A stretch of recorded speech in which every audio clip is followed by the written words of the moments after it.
हमारी कामवाली दिखने में बहुत सुंदर थी। वह घर के सारे काम निपटाकर बाद में दादाजी के रूम की साफ सफाई किया करती थी। अंदर से दरवाज़ा बंद करती थी और बाद में 2 घंटे तक दादाजी के रूम की साफ सफाई करती थी। मेरे दादाजी को बेड से उठना बैठना नहीं आता था। वह कामवाली उनकी सारी देखभाल करती थी। हाँ, पर किसी एक दिन उस कामवाली की जगह पर उनके रूम में मैं चली गई। उन्होंने मेरे साथ ऐसा कुछ किया कि मेरी आंखें ही फटी की फटी रह गई, मेरी सांसें ही रुक गई।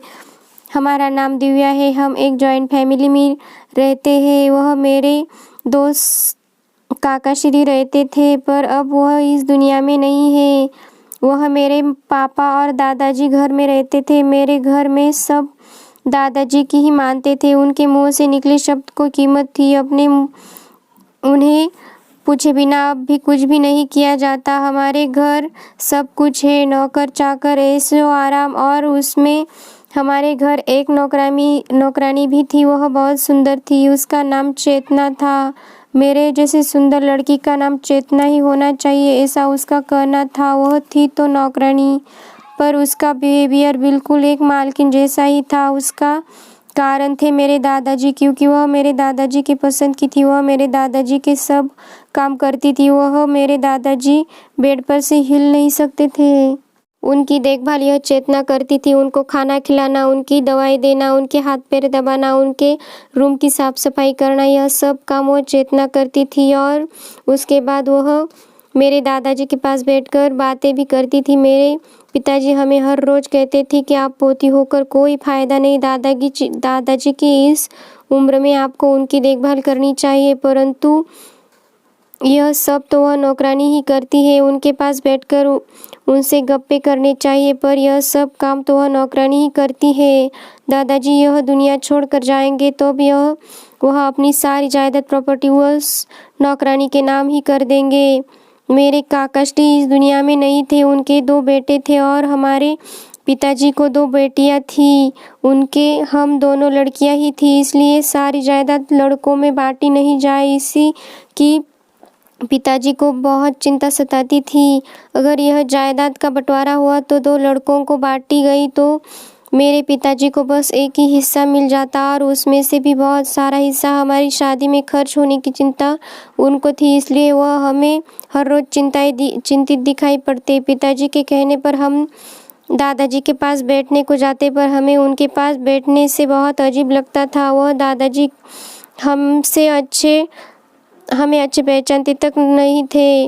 उन्हें चेतना के पास बैठकर ही अच्छा लगता था। चेतना भी उनके पास बैठकर आनंदित खुश रहती। वह रूम में चली जाने के बाद उनके हंसने की आवाज़ें हमें सुनाई देती थी। एक दिन जब चेतना दादाजी के रूम में गई तो उनके बाद हम भी दादाजी के रूम में चले गए, और वह नज़ारा देखकर मैं चौंक गई, क्योंकि दादाजी के हाथ में खूब सारे पैसे थे और दादाजी वह सारे पैसे दादाजी चेतना के हाथ में दे रहे थे। वह पैसे कम से कम 25 से 30 हजार रुपए तो जरूर होंगे। मैंने दादाजी को कहा कि दादाजी, यह आप क्या कर रहे हो? आप इस नौकरानी को इतना सारा पैसा क्यों दे रहे हो? तब उन्होंने कहा, यह पैसा उसकी सैलरी है। इस पर हमने भी समय का फायदा उठाकर हम भी दादाजी से बोले कि हमें भी पैसे चाहिए। तब दादाजी ने मेरे हाथ में 500 की नोट दे दी। बस उस 500 की नोट को देखकर मैं भी सोचने लग गई कि दादाजी उस नौकरानी को 20 से 30 हजार रुपये पगार दे रहे हैं और हमें सिर्फ 500 की ही नोट। कोई भी अपनी नौकरानी को इतनी बड़ी सैलरी भी देता है। मैं दादाजी की रूम से बाहर आ गई, तभी मेरे पिताजी भी वही थे, तो हम दोनों एक दूसरे से टकरा गए। मेरे पिताजी मुझ पर ही क्रोधित हो गए। वह मुझे कहने लगी, तेरे ध्यान किधर है? मैंने मेरे पिताजी को शांत किया, और ये सब सुनकर, रूम की बातें सुनकर वह चकित रह गए। उन्होंने मुझे पूछा कि तुमने सच्ची में दादाजी को उस नौकरानी को पैसे देते हुए देखा है क्या? तब हमने कहा, हमने अपने आंखों से देखा है दादाजी को उससे नौकरानी को पैसे देते हुए। और जब मैंने पूछा तो वह उसकी पगार है ऐसा उन्होंने कहा। तब मेरे पिताजी बोले, ऐसे कैसे हो सकता है? आज तो उसकी महीने की पगार तो बस 10,000 रुपये ही है, तो दादाजी ने उसको इतने पैसे क्यों दिए? तब उन्होंने जाकर दादाजी से पूछा तो दादाजी बोले कि उस गरीब लड़की के घर कुछ समस्या है, उसकी माँ बीमार है। तुम्हारी बेटी तो बहुत शातिर निकली, उसने तो हम में ही बखेड़ा खड़ा कर दिया, उसने हम में ही झगड़ा बना दिया। हम किसी गरीब को पैसे दे नहीं सकते हैं क्या? हम तो अब पड़े पड़े ही रहते हैं, और अगर समय रहते हमने कुछ अच्छा कर दिया तो वह भी आपको पसंद नहीं है। आप लोगों को सिर्फ मेरे पैसे ही चाहिए, मुझे तो आपसे कोई फ़ायदा नहीं है। मुझे जब किसी की ज़रूरत होती है, किसी से बात करने की इच्छा होती है तो मेरे आस पास कोई भी नहीं होता है, ना तुम होते हो ना तुम्हारी बच्ची होती है। हाँ, पर यह चेतना नौकरानी लड़की सब काम निपटा कर मेरे पास आकर मेरी सेवा करती है, मेरे से बातें करती है। आप लोगों के पास मेरे लिए कुछ समय ही नहीं होता है। दादाजी की यह बातें सुनकर पिताजी चुप हो गए और बाहर आकर मुझ पर ही बरसने लगे कि अगर फिर से तुम दादाजी के रूम में गई तो याद रखना। पिताजी बहुत ही अस्वस्थ लग रहे थे और एक नौकरानी के सामने अपमानित होने के कारण वह बहुत चिंतित थे। 2 दिन तक पिताजी हमसे बातें ही नहीं की, वह चिंतित थे। 2 दिन बाद उन्होंने मुझे अपने रूम में बुलाया और यह सुनकर मैं चौंक गई कि मेरी बहना तो छोटी थी, 9 साल की, और मैं 16 साल की थी। इसलिए मेरे पिताजी ने मुझे सब शेयर करते थे। पिताजी मुझे बोले कि हमें तुझको एक बात बतानी है। हमारे घर की यह नौकरानी चेतना, उसने हमारे दादाजी को खुद के जाले में अच्छे से फंसाया है, इसलिए अब तुझे ही इस घर की देखभाल करनी पड़ेगी। चेतना दादाजी के साथ कुछ बड़ा खेल खेल रही है। वह दादाजी को फंसाकर उनसे पैसे निकाल रही थी, क्योंकि मैंने चेतना की उसके घर पर जाकर पूछताछ की। उसके छोटे भाई को मिला। मैंने उससे पूछा कि आपकी माँ की तबीयत कैसी है? वह बोला, आप ठीक तो है ना? मेरी माँ को जाकर अब 4 साल हो गए। चेतना की माँ अब इस दुनिया में ना होकर भी वह दादाजी से झूठ बोलकर उनसे पैसे निकाल रही थी। वह बहुत शातिर थी। मैं तुझे बता रहा हूँ कि तू उस पर जरा नज़र रखना। दूसरे दिन ही मेरी दोस्त घर आ गई थी। हमारे घर धन संपत्ति की कोई कमी नहीं थी, इसलिए मेरे दोस्त मुझे से दोस्ती रखते थे। मेरे घर आने से उनको अच्छा भोजन मिलता था, अच्छी वस्तुएं गिफ्ट मिलती थी, इसलिए मेरी दोस्त मेरे आगे पीछे करती थी। एक दिन ऐसे ही मेरे दोस्त ने मेरे घर आई थी और उसने नौकरानी को देखकर पूछा, यह कौन है? मैंने कहा, यह नौकरानी है। यह सुनकर मेरी दोस्त बोली कि नौकरानी, और इतनी अच्छी ड्रेस, इसकी कीमत तो 10,000 रुपये है। तब मेरी दोस्त ने वह ड्रेस मुझे इंटरनेट पर दिखाई तो उसकी कीमत सच्ची में 10,000 रुपये ही थी। वह बोली कि यह ड्रेस तो तुझे पहनना चाहिए था, पर वह उस मोलकरीन ने पहना हुआ है, उस नौकरानी ने पहना हुआ है। वह दोस्त तो चली गई, पर मेरे अंदर खूब सारे सवाल पैदा कर गई। इस सब से मुझे उसका राग द्वेष चिढ़ आने लगी। वह इस घर की नौकरानी होकर भी मालकिन जैसे बिहेव कर रही थी। सच्ची में तो उसको घर के सब काम करने चाहिए थे, पर वह सिर्फ खाना बनाती और दादाजी के रूम में चली जाती। एक दिन ऐसे ही वह रूम में थी और मैं रूम के बाहर थी तो उनके हंसने की आवाज़ें आने लगी। मैंने सोचा कि देखने तो दो किस बात पर हंस रहे हैं यह दोनों। मुझे लगा कि दादाजी से ज़रूर पैसे निकाल रही होगी। मैंने उनके रूम का दरवाज़ा खोलने की बहुत कोशिश की। मुझे लगा दरवाज़ा खुला नहीं, खटखटाकर अंदर जाने की कोई ज़रूरत नहीं थी, पर घर तो मेरा ही था। खोलने की बहुत प्रयास किया पर वह खुला नहीं रहा था। उसकी आवाज़ का भी उनको कुछ पता नहीं चला। अंदर से दरवाज़ा बंद करके यह दोनों अंदर कर क्या रहे थे? मैंने अपने पिताजी को कॉल कर उनसे सब कुछ बताया। यह सुनकर पिताजी भी चौंक गए और बोले, घर में क्या चल रहा है? कुछ पता नहीं, कौन सा संकट आन पड़ेगा?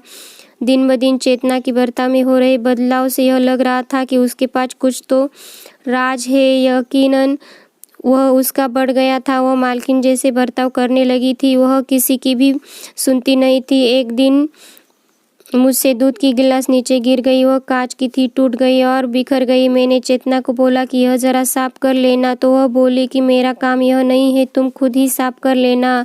एक नौकरानी होकर ऐसे बोल सकती है? हमने सोचा कि हमने उसे काम पर रखा है, काम करने के उसे पैसे देते हैं और वह उल्टा हमको ही सुना रही है। मेरा और उसका बहुत झगड़ा हो गया। मैं बोली, तुम नौकरानी होकर वैसे ही रहना, मालकिन बनने का प्रयास मत करना। वह बोलने लगी, मेरा काम सिर्फ खाना बनाना है, मैं वही करूँगी। उसके बाद मैंने भी दूसरे नौकर को बोलकर यह साफ करवा लिया।